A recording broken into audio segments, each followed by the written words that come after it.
Okay, so imagine this. You're sued for millions in today's money just because your wife had an affair. And get this, you encouraged it.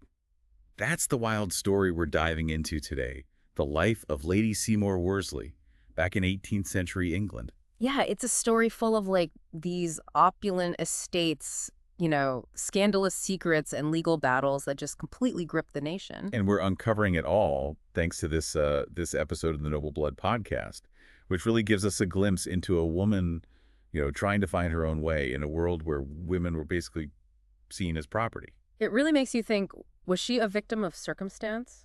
A cunning manipulator? Or maybe something in between? Yeah, that's a great question. So let's start at the beginning with her early life. We know that Seymour and her sister were considered quite the catches, very eligible. Yeah. But Seymour was seen as the less desirable of the two. Yeah. She was described as blunt and unyielding. And if you think about the expectations for women back then, that doesn't really scream ideal bride, does it? Definitely not. But she did have one thing going for her, a massive inheritance. And that definitely caught the eye of Sir Richard Worsley. And despite the family name, it seems like they weren't exactly high society. The podcast actually refers to them as uncultured country bumpkins at that time. Wow. So you can definitely see why their marriage was more about strategy than actual love. Absolutely. Having an heir really cemented those types of arrangements.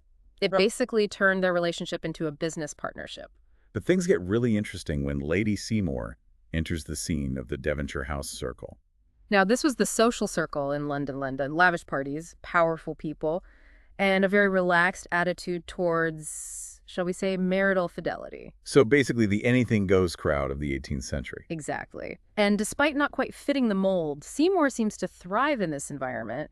She ends up having multiple affairs, including one with her neighbor, Maurice George Bissett. And here's where it gets even wilder. Richard knows all about the affair with Bissett, but instead of, being angry, he actually encourages it. He even gives Bissett a job that requires him to travel with them. Makes you wonder about his motives, right? Yeah, it's strange. Was it some kind of control, or did he get some sort of thrill out of the whole situation? It's one of the big questions the podcast explores, and honestly, we may never know for sure. But the story takes another turn when Seymour and Bissett decide to elope. And Richard's reaction is not what you'd expect. He decides to sue Bissett for criminal conversation. Now, this is where the legal stuff gets really important. In 18th century England, a wife was basically her husband's property. So Richard's lawsuit was essentially claiming property damage. He accused Bissett of stealing his wife's affections. Wow, and he wasn't messing around with the amount he was suing for either, right? Oh, no, he wanted £20,000, which is equivalent to millions of pounds today. It just shows how serious he was about punishing Bissett. So what happens next? Well, the trial became a huge public sensation, and Seymour realizes she's facing financial ruin if Bissett loses. So instead of playing the victim, she comes up with this really bold legal strategy. Okay, I'm hooked. Yeah. What does she do? She decides to expose the hypocrisy of the whole situation.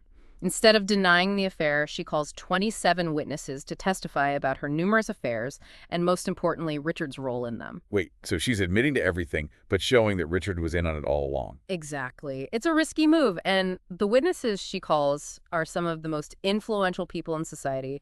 They basically spill all the secrets, and it gets really shocking. Okay, I need details. Well, for starters, one witness, a viscount, reveals that Richard actually offered him Seymour. And then there's Seymour's doctor, who testifies that he treated her for a venereal disease that Richard never contracted. Wow, that's quite a revelation. It definitely paints a picture of Richard as a man who not only knew about his wife's affairs, but actively encouraged them, maybe even for his own entertainment. So what was the verdict? The jury finds Bissett guilty, but here's the kicker. They only award Richard a single shilling in damages. A single shilling? Are you serious? It was basically a slap in the face. Yeah. The jury was mocking his claim, saying that Seymour's virtue was essentially worthless to him anyway. So Lady Seymour wins, right? Well, not exactly. While she technically wins the case, her reputation takes a major hit. Even the Devonshire House crowd, who were known for their wild ways, thought she went too far. It's crazy that even for the Devonshire House crowd, it was too much. They were known for pushing the boundaries, but even they couldn't handle this. Yeah, it really shows you that there were still limits even in that circle. And maybe it's because Seymour's actions were just too public, too real for them to handle. I mean, she basically aired all their dirty laundry for everyone to see. And to make matters worse, she's still trapped in this awful marriage. Richard refuses to grant her a divorce. So it's like she won the battle, but not the war. Exactly. And you have to remember that in 18th century, England divorce was incredibly difficult to obtain, especially for women. It required an act of parliament, which was super expensive and could take forever. And usually it was only granted in cases of extreme cruelty or adultery. But in this case, it was the husband's behavior that was scandalous. You'd think that would give her some leverage. You would think so, wouldn't you? But sadly, the system still favored men. It just goes to show that even when women fought back against the norms, the odds were stacked against them. So what happened to Lady Seymour after the trial? How did she even manage? Well, the podcast mentions that she had to rely on other lovers to support herself financially. Can you imagine the humiliation? This woman who was born into wealth and privilege had to depend on others just to survive, and all because of her husband's actions. It's heartbreaking. It really highlights how vulnerable women were back then, even those from wealthy families. Their financial well-being was completely tied to their husbands, which left them open to all sorts of exploitation. Absolutely. It's such a stark contrast to the freedoms and financial independence women have today. Makes you appreciate how far we've come. It's hard to imagine being stuck in that kind of situation.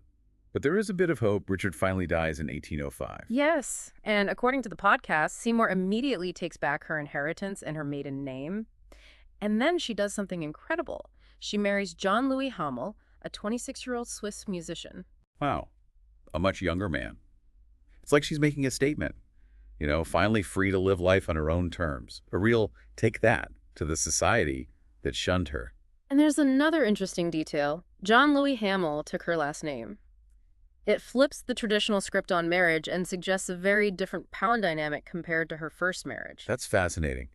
It really challenges those 18th century norms about marriage and ownership. Yeah. And the fact that they stayed happily married until her death in 1818 speaks volumes.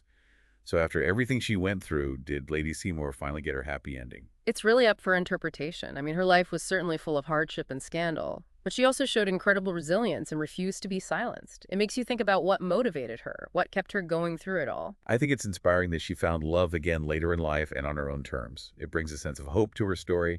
It shows that even in the darkest times, the human spirit can find a way to overcome adversity. Well said. Lady Seymour Worsley's story reminds us that history is full of complex and often contradictory figures.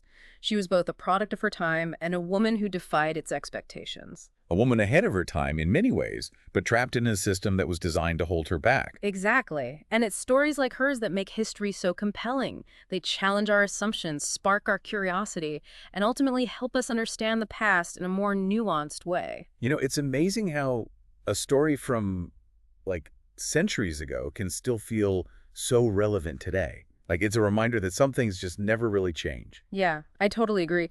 Lady Seymour's story touches on those, universal themes like love betrayal, power dynamics, and wanting personal freedom. Stuff people have been dealing with forever. And it's interesting how her story is still being, interpreted in different ways.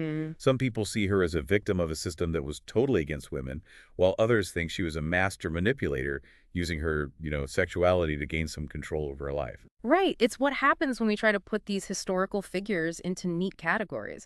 People are complicated, their motivations aren't always clear-cut, especially back then with all the social pressures and limitations they faced. So how should we think about Lady Seymour Worsley?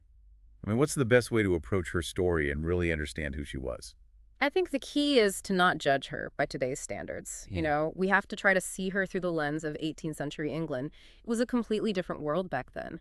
Women had very little power and were often seen as pawns in these games men were playing. That's a good point. It's easy to look back and judge, but that doesn't really help us understand the past. Right. And in Lady Seymour's case, it's clear that the system was totally against her.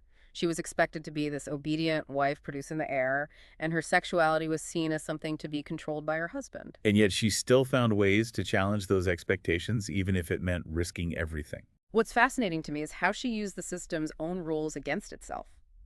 By exposing her husband's hypocrisy in court, she completely turned the tables and showed how ridiculous the whole thing was. It was brilliant. It was definitely a risky move, but you have to admire her bravery.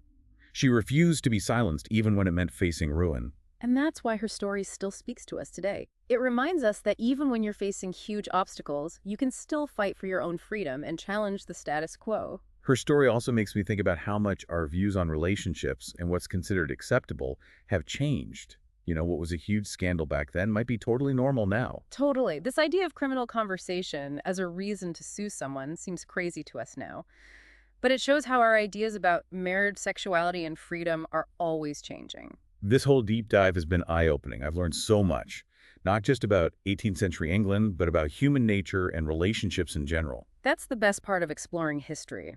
It's not just about dates and names, it's about understanding people and their experiences. So to everyone listening, what do you think motivated Lady Seymour? Was she a victim? A mastermind? Or maybe both? And what does her story make you think about personal power, even within systems that try to hold you back? These are great questions, and we hope this deep dive has made you want to learn even more. And if you enjoyed this episode, don't forget to subscribe to The Deep Dive for more explorations into the fascinating people and events that have shaped our world. We'll be back soon with another deep dive into history. Thanks for listening.